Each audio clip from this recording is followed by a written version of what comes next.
Hey y'all, it is Thursday afternoon. It's gonna release a little later than usual, unfortunately.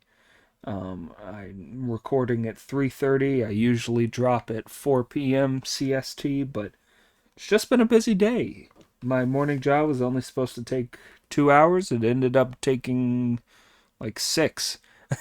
So, yeah, I'm gonna record this, go do a emissions test for my vehicle, probably come home and record another one.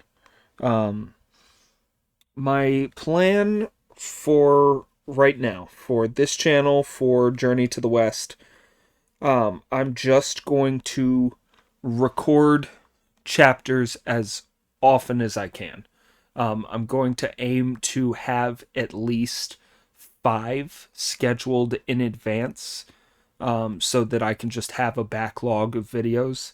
And I think I'm going to aim for at least three uploads a week, if not four. Five might be doable, but I don't think I don't know if I should push that hard. You feel me? But yeah, that's where we're at. I'll take a sip of my drink and we'll hop into it. Welcome, new subscribers, by the way. I just hit 57, I think. So I'm blowing up, I'm basically famous. All right, let's get into it.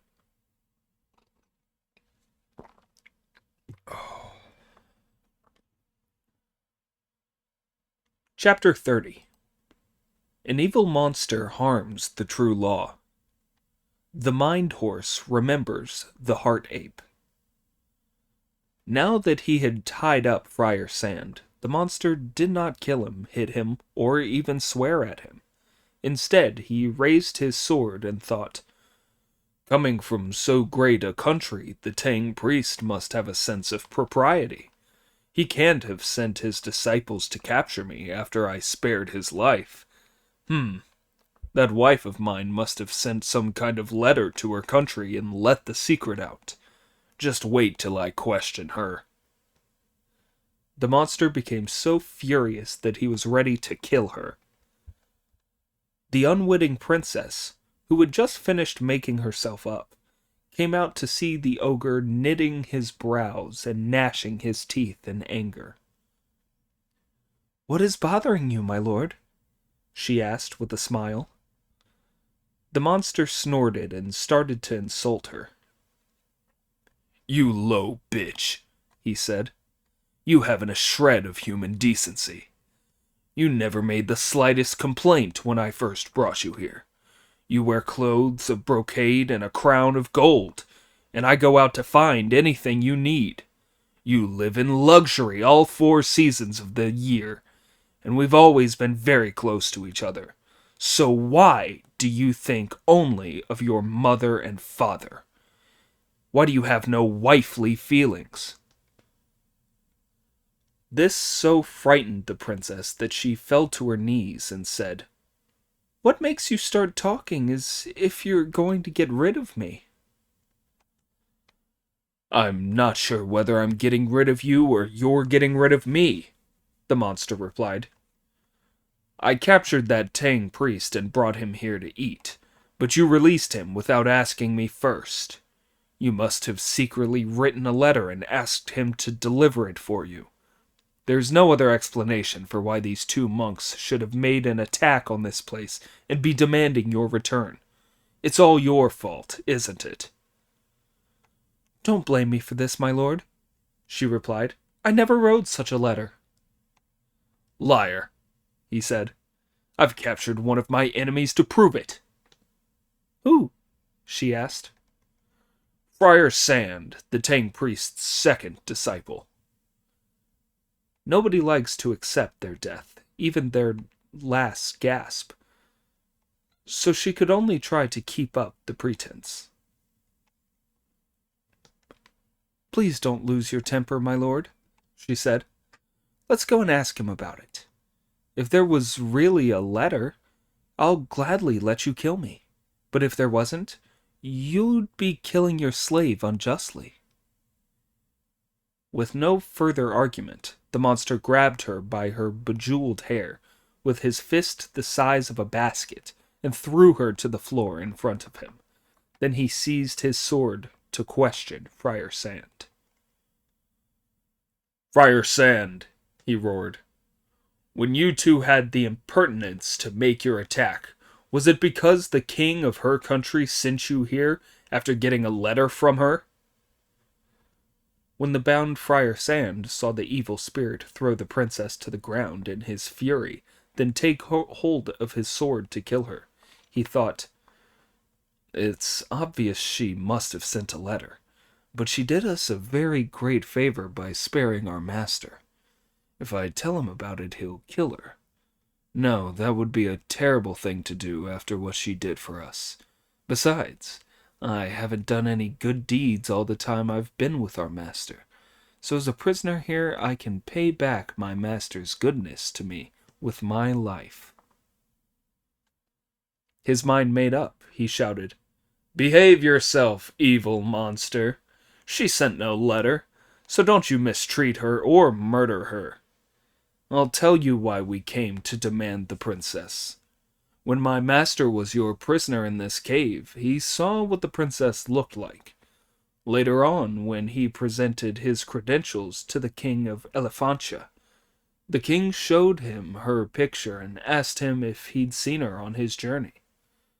The king had this picture of her painted long ago, and made inquiries about her all over the place. My master told the king about her, and when he heard this news of his daughter, the king gave us some of his imperial wine, and sent us to bring her back to the palace. This is the truth. There was no letter. If you want to kill anybody, kill me, and don't be so wicked as to slaughter an innocent woman." Impressed by Friar Sand's noble words, the monster put aside his sword and took the princess in his arms, saying, "Please forgive me for being so boorishly rude." Then he put her hair up again for her, and, turning tender again, urged her to go inside with him. He asked her to take the seat of honor and apologize to her. In her female fickleness, the princess was prompted by his excess of courtesy to think of an idea. "My lord," she said, "could you have Friar Sand's bonds loosened a little for the sake of our love?" The old fiend ordered his underlings to untie Friar Sand and lock him up there instead. On being untied and locked up, Friar Sand got up and thought, "The ancients said that a good turn to someone else is a good turn to yourself. If I hadn't helped her out, she wouldn't have had me untied." The old fiend then had a banquet laid on to calm his wife and make it up to her. When he had drunk himself fairly tipsy, he put on a new robe and girded a sword to his waist. Then he fondled the princess and said, "You stay at home and drink, wife. Look after our 2 sons, and don't let Friar Sang get away. While the Tang priest is in Elephantia, I'm going to get to know my relations." "What relations?" she asked. "Your father," he replied. "I'm his son-in-law, and he's my father-in-law, so why shouldn't we get acquainted?" "You mustn't go," was her reply. "Why not?" he asked. "My father," she answered, "didn't win his country by force of arms. It was handed down to him by his ancestors. He came to the throne as a child, and has never been far from the palace gates, so he's never seen a tough guy like you. You're a bit on the hideous side with that face of yours, and it would be very bad if a visit from you terrified him. You'd do better not to go and meet him." "Then I'll make myself handsome," he said. "Try it, and show me," said the princess. The splendid fiend shook himself, and in the middle of the banquet he changed himself into a handsome man. Elegant he was, and tall. He spoke like a high official. His movements were those of a youth. He was as brilliant as the poet Cao Ji, handsome as Pan En, to whom the women threw fruit. On his head was a hat with magpie feathers, to which the black clouds submitted. He wore a robe of jade-colored silk, with wide and billowing sleeves. On his feet were black boots with patterned tops, and at his waist hung a gleaming sword. He was a most imposing man, tall, elegant, and handsome. The princess was thoroughly delighted at the sight of him. "Isn't this a good transformation?" he asked her with a smile. "Wonderful," she said. "Wonderful! When you go to court like that, the king will be bound to accept you as his son-in-law and make his civil and military officials give you a banquet. So if you have anything to drink, you must be very careful not to show your real face. It wouldn't do to let the secret out." "You don't need to tell me that," he said. "I understand perfectly well myself." He sprang away on his cloud and was soon in Elefantia, where he landed and walked to the palace gates. "Please report," he said to the high custodian of the gate, "that His Majesty's third son-in-law has come for an audience." A eunuch messenger went to the steps of the throne and reported, "Your Majesty's third son-in-law has come for an audience and is waiting for your summons outside the palace gates." When the king, who was talking with Sanzang, heard the words, "third son-in-law," he said to the assembled officials, "I only have 2 son-in-laws. There can't be a third." "It must be that the monster has come," the officials replied. "Then should I send for him?" the king asked. "Your Majesty," said Sanzang in alarm, "he's an evil spirit, so we mortals can do nothing about him. He knows about the past and the future, and rides on the clouds. He will come whether you send for him or not, so it would be better to send for him and avoid arguments." The king accepted the proposal and sent for him. The fiend came to the bottom of the steps and performed the usual ritual of dancing and chanting. His handsome looks prevented any of the officials from realizing he was a demon. Instead, they took him in their mortal blindness for a good man. At the sight of his imposing figure, the king thought that he would be a pillar and the savior of the state. "Son-in-law," he asked him, "where do you live? Where are you from? When did you marry the princess? Why haven't you come to see me before?" "I come," the monster replied, knocking his head on the ground, "from the Moon Waters Cave in Bowel Mountain." "How far is that from here?" asked the king. "Not far," he replied. "Only 100 miles. "If it's 100 miles away," said the king, "how did the princess get there to marry you?" The monster gave a cunning and deceptive answer. "My lord," he said, "I have been riding and shooting since childhood, and I support myself by hunting.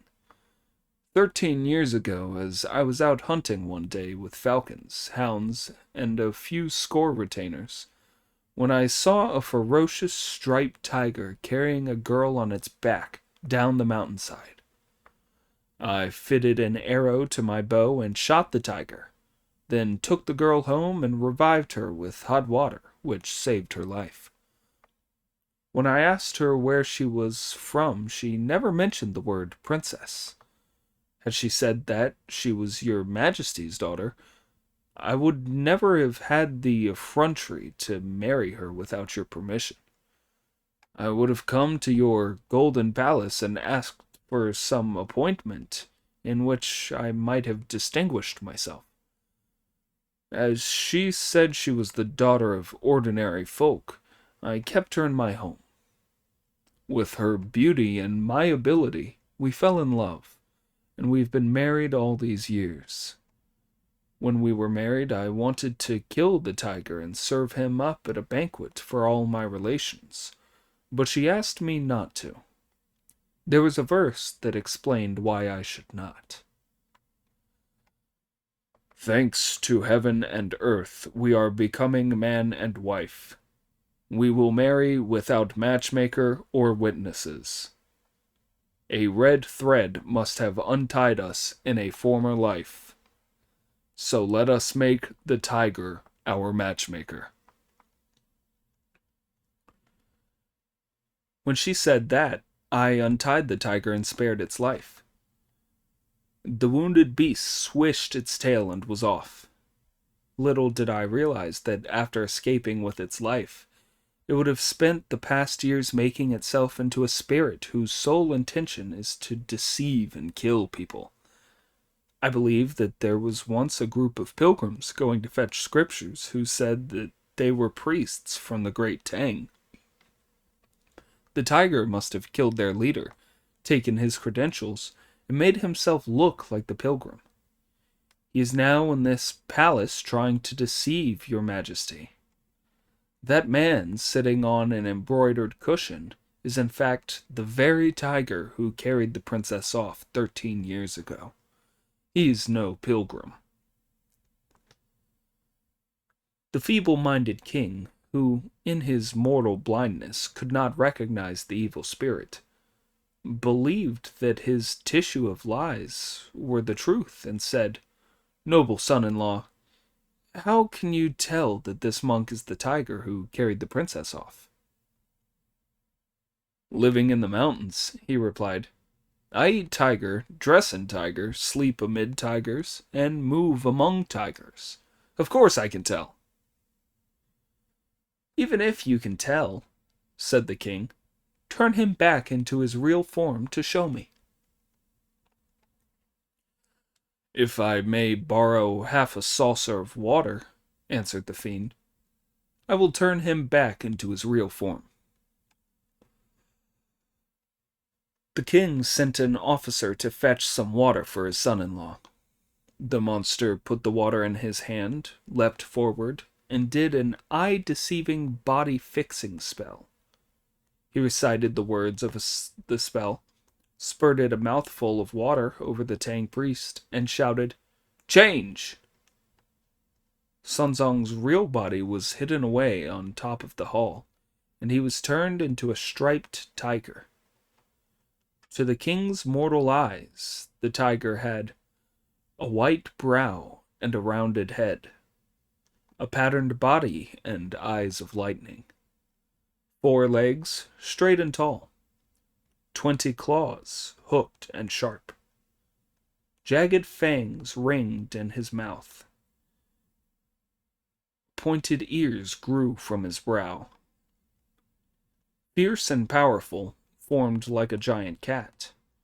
Wild and virile as a brown bull calf. His bristling whiskers shone like silver. Acrid breath came from his spiked tongue. He was indeed a savage tiger, whose majesty dominated the palace hall. One look at him sent the king's soul flying from his body, and all the officials fled in terror except for a handful of gallant generals. They charged the tiger at the head of a group of officers, hacking wildly with every kind of weapon. If the Tang priest had not been fated to survive, even 20 of him would have been chopped to mince. Luckily for him, the 6 Dings, the 6 Shias, the revealers of the truth, The duty gods and the protectors of the faith were all protecting him in midair and preventing him from being wounded by any of the weapons. After a turmoil that continued until evening, they finally caught the tiger, chained it, and put it in an iron cage in the room where officials waited for an audience. The king then ordered his household department to lay on a large banquet to thank his son-in-law for saving his daughter from being killed by the monk. That evening, when the court had been dismissed, the monster went to the hall of silvery peace.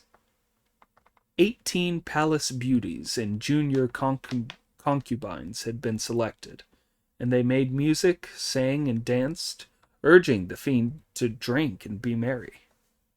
The ogre sat alone in the seat of honor, and to the left and right of him were all these voluptuous women. When he had been drinking until the second watch of the night, he became too intoxicated to restrain his savagery any longer. He jumped up, bellowed with laughter, and turned back into his real self. A murderous impulse came upon him, and, stretching out his hand as big as a basket, he seized a girl who was playing a lute, dragged her towards him, and took a bite from her head. The 17 other palace women fled in panic and hid themselves. The palace beauties were terrified.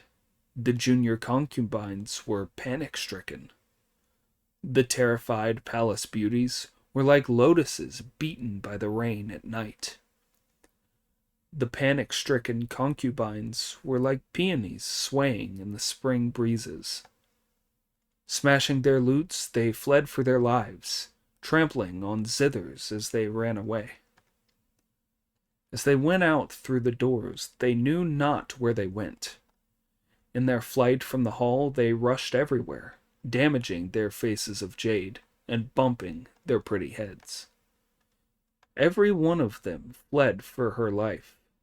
All of them ran away to safety.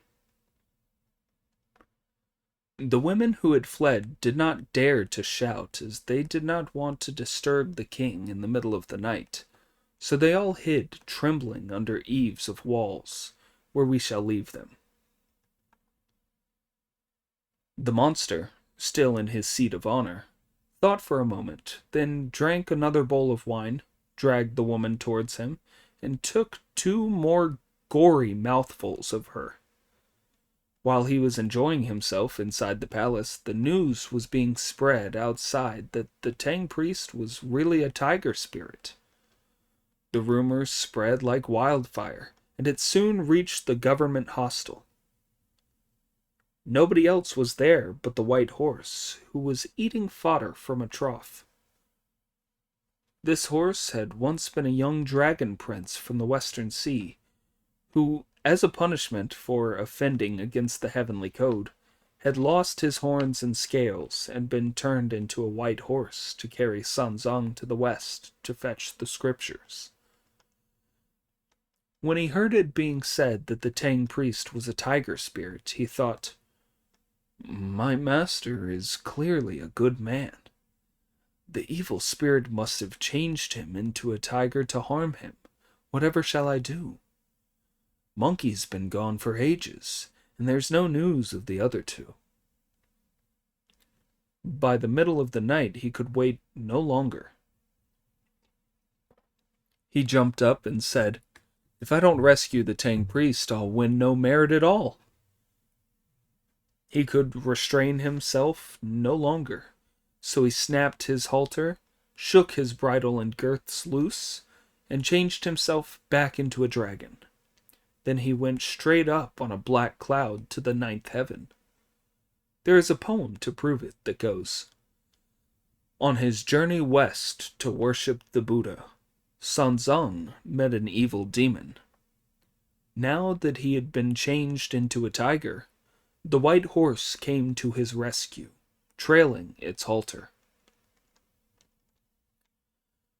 From up in the air, the dragon saw the bright lights in the hall of silvery peace. where 8 wax candles were burning on 8 great candlesticks. Bringing his cloud down for a closer look, he saw the monster sitting by himself in the seat of honor and drinking as he ate human flesh. Hopeless beast, thought the dragon with a grin. Giving his game away like that. He's broken the counterpoise of his steel yard. He has exposed himself. A man-eater can't be a good fellow. Now I know what has happened to our master. He's met this foul ogre. I'll try to fool him. If it comes off, there's still time to rescue our master. With a shake, the splendid Dragon King turned himself into a slim and seductive palace beauty. Hurrying inside, he greeted the ogre and said, "If you spare my life, your highness, I'll hold your cup for you." "Pour me out more wine," he said. The young dragon took the pot and used a water-controlling spell to fill his cup so full that the wine stood several inches higher than the rim without spilling. The monster, who did not know this piece of magic, was delighted with the trick, and when the dragon asked, "Shall I fill it higher still?" he replied, "Yes, yes." The dragon lifted the pot and poured and poured. The wine rose till it towered as tall as a 13-storied pagoda, and still hardly any spilled over. The ogre opened his mouth wide and swallowed the lot, then pulled the dead girl towards him and took another bite. "Can you sing?" he asked, and the dragon replied, "Yes, in a way." He sang a short song and handed the ogre another cup of wine. "Can you dance?" the ogre asked. "Yes, in a way," he replied, "but I can't dance well empty-handed." The ogre pushed his robe aside, brought out the sword he wore at his waist, unsheathed it, and handed it to the dragon, who took it and did a sword dance in front of the banqueting table. As the monster gazed pop-eyed the dragon. As the monster gazed pop-eyed, the dragon stopped dancing and hacked at his face. The ogre sidestepped and immediately seized a cast-iron lantern that must have weighed a good 100 weight with its stand, with which to parry the sword. As the pair of them came out of the Hall of Silvery Peace, the dragon reverted to his true form and went up into mid-air on a cloud to continue the fight. It was a really vicious combat. One was a monster born and bred on Bull Mountain. The other was an exiled dragon from the Western Sea. One shone as if he were breathing out lightning. The other's vigor seemed to burst through the clouds. One was like a white-tusked elephant in a crowd. The other was a golden-clawed wildcat leaping down to earth. One was a pillar of jade towering to heaven. The other was one of the ocean's golden beams. The silver dragon danced. The yellow monster soared. As the blade cut tirelessly to left and right, and the lantern flashed to and fro without a pause. The old monster was as strong as ever. After 8 or 9 rounds of their battle in the clouds, the young dragon was tiring and unable to keep up the fight, so he hurled his sword at the monster. The ogre used a magic trick to catch it, went for the helpless dragon, throwing the lantern at him and hitting him on the hind leg. The dragon brought his cloud straight down to earth, where the canal in the palace saved his life. Once he had dived in, the ogre could not find him. Instead, he went back to the Hall of Silvery Peace, clutching the sword and the candlestick. There he drank himself to sleep. The dragon hid at the bottom of the canal for an hour, by which time all was quiet.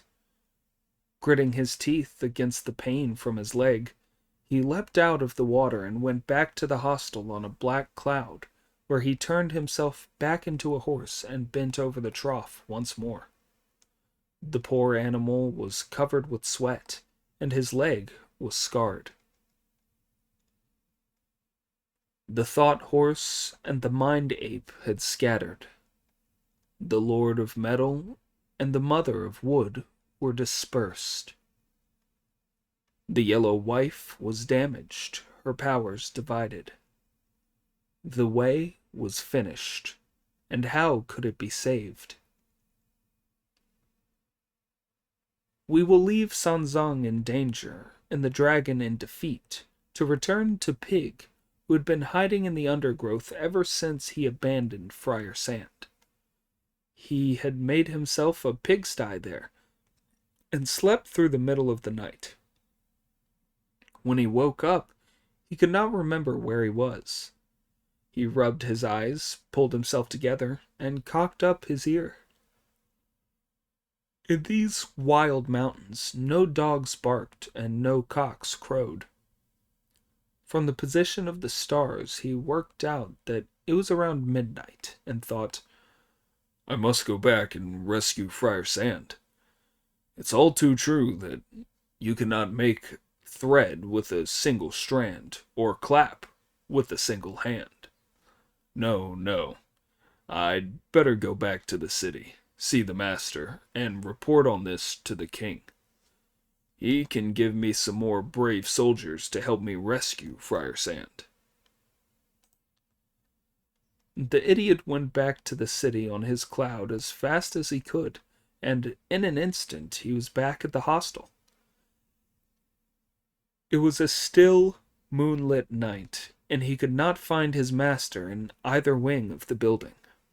There was only the white horse asleep there, his body covered in sweat, and with a greenish wound the size of a dish on his hind leg. This is double trouble, thought Pig in horror.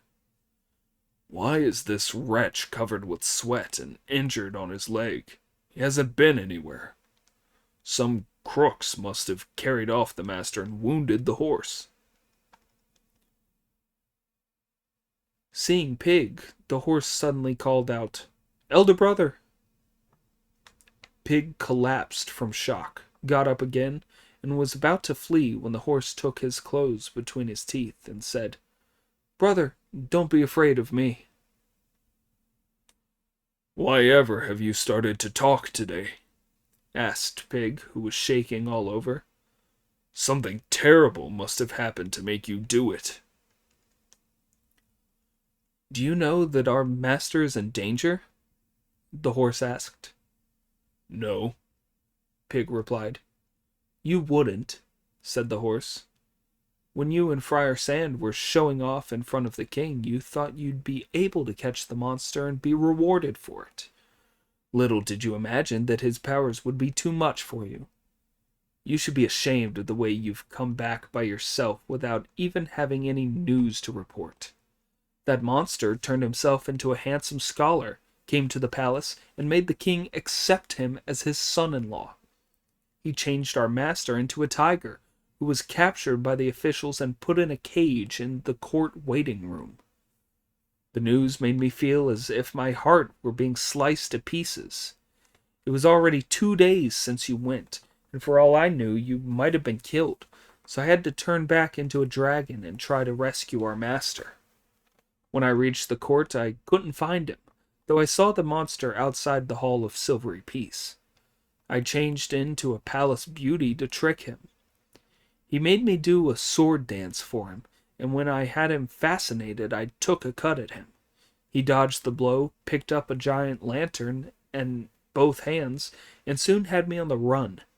I flung my sword at him, but he caught it, and wounded me on the hind leg by throwing the lantern at me. I escaped with my life by hiding in the palace canal. The scar is where he hit me with the candlestick." "Is this all true?" asked Pig. "Don't think I'm trying to fool you," said the dragon. "What are we to do?" said Pig. "Can you move?" "What if I can?" said the dragon. "If you can move," said Pig, "then make your way back to the sea. I'll take the luggage back to Gao village and be a married man again." The dragon's reaction to this was to bite hard on Pig's tunic and not let him go. Tears rolled down his face as he said, "Please don't give up, elder brother." "What else can I do but give up?" said Pig. "Friar Sand has been captured by him, and I can't beat him, so what can we do but break up now?" The dragon thought for a moment before replying, still in tears. "Don't even talk about breaking up, brother. All you need to do is rescue the master. All you need to do to rescue the master is to ask someone to come here." "Who?" asked Pig. "Take a cloud back to the mountain of flowers and fruit as fast as you can, and ask our eldest brother Monkey to come here. With his tremendous ability to beat demons, he ought to be able to rescue the master and avenge your defeat." "Can't we ask someone else?" said Pig. "He hasn't been on the best of terms with me since he killed the White Bone Spirit on White Tiger Ridge. He's angry with me for encouraging the master to say the band tightening spell. I only meant it as a joke.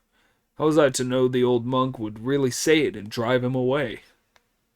Goodness knows how furious he is with me. He definitely won't come. I'm no match for him with my tongue, and if he's disrespectful enough to hit me a few times with that murderous great cudgel of his, it'll be the death of me." "Of course he won't hit you," said the dragon. "He's a kind and decent Monkey King. When you see him, don't tell him that the master's in trouble. Just say, 'The master's missing you.' Once you've lured him here and he sees the situation, he won't possibly be angry. He's bound to want to fight the monster. I guarantee that he'll capture the monster and save our master." "Oh well," said Pig. "Oh well. As you're so determined, I'll have to go, or else I'll look half-hearted. If Monkey's prepared to come, I'll come back with him. But if he isn't, then don't expect me. I won't be back." "Go," said the dragon. "I promise he'll come." The idiot picked up his rake, straightened his tunic, leapt up on a cloud, and headed east. Sanzang was fated to live. Pig had a following wind, so he stuck up his ears for sails, and was at the Eastern Ocean in no time. He landed his cloud. Without his noticing it, the sun rose as he made his way into the mountains. As he was going along, he suddenly heard voices. He looked carefully and saw a monkey in a mountain hollow with hordes of demons. He was perched on a rock, and in front of him over 1,200 monkeys were drawn up in ranks and chanting, "Long live His Majesty the Great Sage." "He's doing very nicely," thought Pig. "Very nicely indeed. No wonder he wanted to come home instead of staying a monk. He has it really nice here, with a big place like this and all those little monkeys at his beck and call. If I'd had a mountain like this, I'd never have become a monk. But what am I to do now I'm here? I must go and see him." As he was rather overawed, Pig did not dare walk boldly over to see him. Instead, he made his way round a grassy cliff, slipped in among the 1,200 monkeys, and started to kowtow with them. Little did he expect that the sharp-eyed monkey would see him from his high throne and say, "There's a foreigner bowing all wrong among the ranks. Where is he from? Bring him here." The words were hardly out of his mouth before some junior monkeys swarmed round him, shoved him forward, and threw him to the ground. "Where are you from, foreigner?" asked Monkey. "If I may be permitted to argue," replied Pig, his head bowed, "I'm no foreigner. I'm an old friend of yours." "All my monkey hordes look exactly the same," replied the great sage. "But from the look of your stupid face, you must be an evil demon from somewhere else. Never mind, though. If, as an outsider, you want to join my ranks, you must first hand in a curriculum vitae and tell us your name before we can put you on the books. If I don't take you on, you've no business to be bowing to me like a madman." Pig put his arms round his head, which he still kept low, and replied, "I'm sorry. It's an ugly mug. But you and I were brothers for several years. You can't pretend not to recognize me and say that I'm a foreigner." "Raise your head," said Monkey.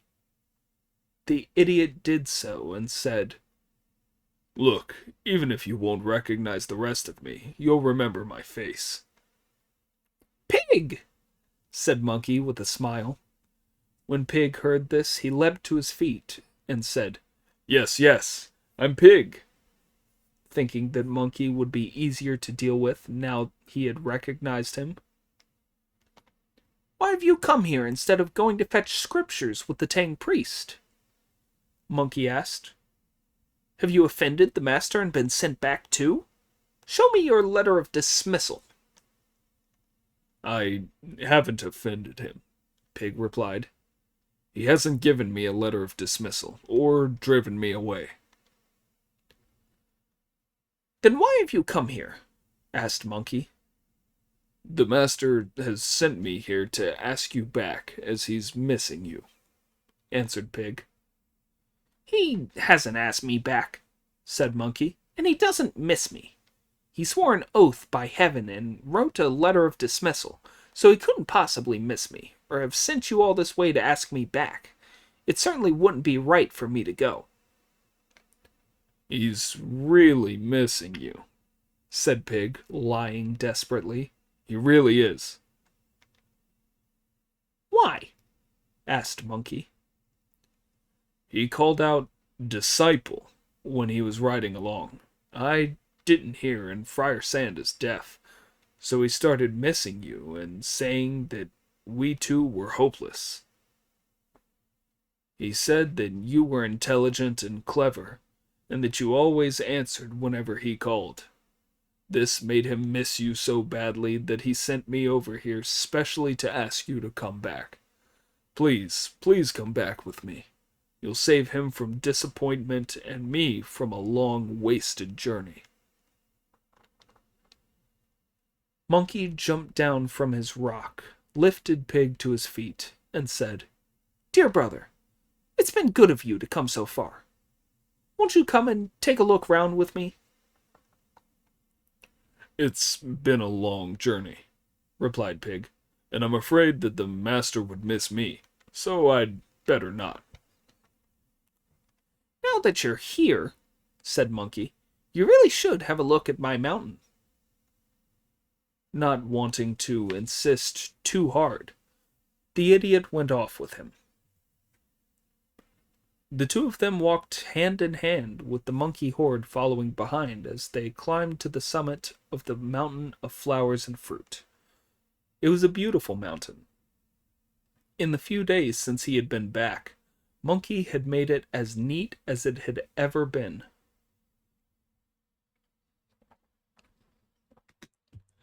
It was as green as flakes of malachite, so high it touched the clouds. All around it, tigers crouched and dragons coiled, amid the calls of apes and cranes. In the morning, the peak was covered with cloud. The evening sun would set between the trees. The streams splashed like a tinkle of jade. Waterfalls tumbled with the sound of lutes. In the front of the mountain were cliffs and rock faces. At the back were luxuriant plants and trees. Above it reached to the Jade Girl's washing bowl. Below it jointed the watershed of the River of Heaven. In its combination of earth and heaven, it rivaled the Pinglai Paradise. Its blend of pure and solid made it a true cave palace. It defied a painter's brush and colors. Even a master could not have drawn it. Intricate were the strange-shaped boulders adorning the mountain peak. In the sun's shadow shimmered a purple light. A magical glow shone red throughout the sea of clouds. Cave heavens and paradises do exist on earth, where the whole mountainside is covered with fresh trees and new blossoms.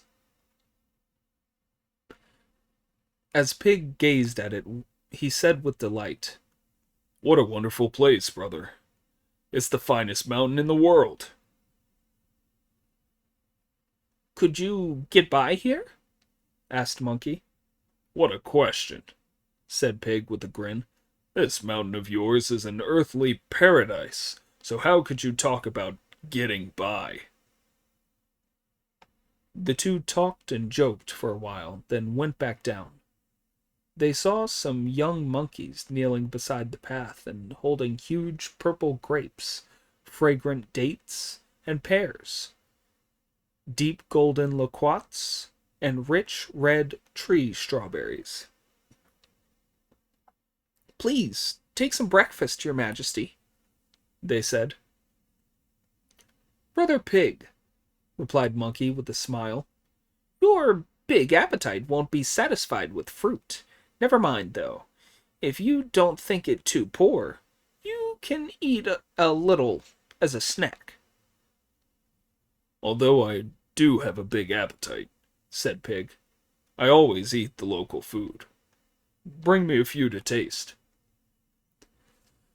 As the pair of them ate the fruit, the sun was rising, which made the idiot worry that he might be too late to save the Tang priest. "Brother," he said, trying to hurry the monkey up, "the master is waiting for us. He wants us back as soon as possible." "Come and look round the water curtain cave," was Monkey's reply.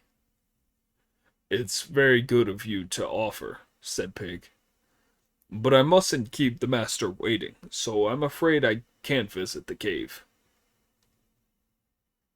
"Then I won't waste your time," said Monkey. "Goodbye." "Aren't you coming?" Pig asked. "Where to?" Monkey replied. "There's nobody to interfere with me here, and I'm free to do just as I like. Why should I stop having fun and be a monk? I'm not going. You can go and tell the Tang priest that as he's driven me away, he can just forget about me." The idiot did not dare press Monkey harder in case he lost his temper and hit him with a couple blows of his cudgel. All he could do was mumble a farewell and be on his way.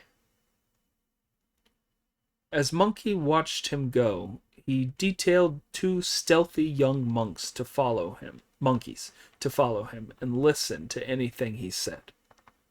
The idiot had gone hardly a mile down the mountainside when he turned round, pointed towards Monkey, and started to abuse him. "That ape," he said. "He'd rather be a monster than a monk. The baboon. I asked him in all good faith, and he turned me down. Well, if you won't come, that's that." Every few paces he cursed him some more. The two young monkeys rushed back to report. "Your Majesty, that pig is a disgrace. He's walking along cursing you." "Arrest him!" shouted Monkey in a fury. The monkey hordes went after Pick, caught him, turned him upside down, grabbed his bristles, pulled his ears, tugged his tail, twisted his hair, and thus brought him back. If you don't know how he was dealt with or whether he survived, listen to the explanation in the next installment.